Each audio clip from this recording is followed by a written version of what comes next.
Hello guys, অনেক দিন পর একটা ব্লগ নিয়ে চলে এলাম। আজ আমার সকালটা শুরু হয়েছে ঠিক এভাবে।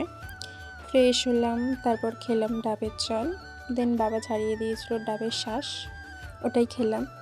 তার কিছুক্ষণ পর খেলাম খিচুড়ি, ওপরে ঘি ছড়ানো।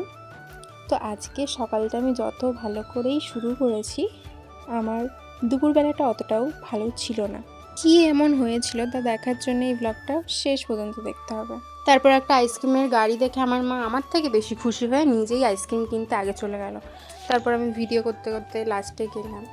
তারপর আমাদের তিনজনের তিনটে নিলে আমার মা আর বাবার আইসক্রিম নিলাম। তারপরেও মা আইসক্রিম দেখে যাচ্ছে আর কোন আইসক্রিম মা নেবে, আর কোন আইসক্রিম ভাল লাগছে।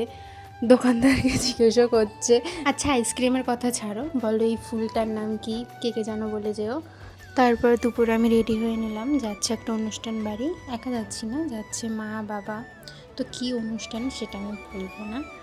তারপর দেখিয়ে দিচ্ছি নিজের ফিট চেক। তো আমি বের হওয়ার সময় ওয়েদারটা তখনও ঠিকঠাক ছিল, একদম ঠিকঠাকই ছিল। তো ওখানে গিয়ে আমরা যখন খেতে বসি, তারপর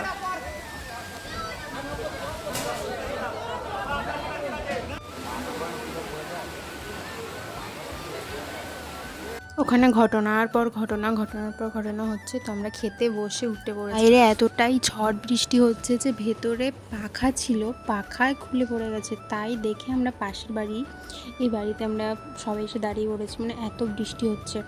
ক্যামেরায় অতটাও বোঝা যাচ্ছে না, কিন্তু সত্যি অনেক বৃষ্টি হচ্ছিল। তারপরে বৃষ্টিটা একটু থামায়, কোনো রকম আমরা প্যান্ডেলে ঢুকে খেতে বসি। তো আমি আজকে বাড়ি থেকে ভেবে এসেছিলাম যে আমি ভিডিও করব খাওয়ার, বাট সেটা তো আর হলো না। আমার এরকম ভ্লগ আসতেই থাকবে, তোমরা সাবস্ক্রাইব করে পাশে থেকো আমার। আর আমি যাই বাড়ির দই নিয়ে। টাটা।